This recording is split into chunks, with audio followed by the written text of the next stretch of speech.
Welcome to the Slop Farm. Enjoy the video. In this video, I will explain how to play the Vanguard card game. First, each player needs a 50-card deck, including one starting Vanguard.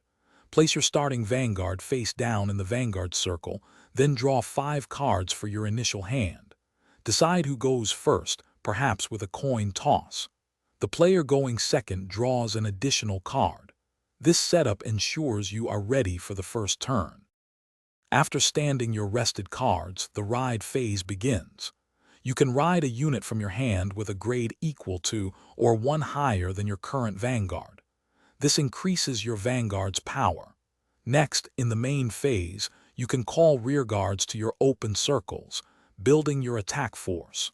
Also, activate any card abilities that trigger during this phase to gain an advantage. Now for the exciting battle phase. You can declare an attack by resting a rear guard or your Vanguard, targeting an opponent's unit. Your opponent can guard by discarding cards from their hand to increase their unit's shield value. When your Vanguard attacks, you perform a drive check, revealing cards to add power or trigger effects. If an attack hits, the opponent takes a damage check. As your turn concludes, enter the end phase. First, resolve any lingering effects. Then, check your hand size.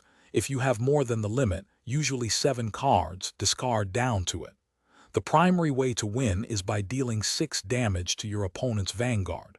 Another victory condition is if your opponent cannot ride a grade 0 unit at the start of their turn.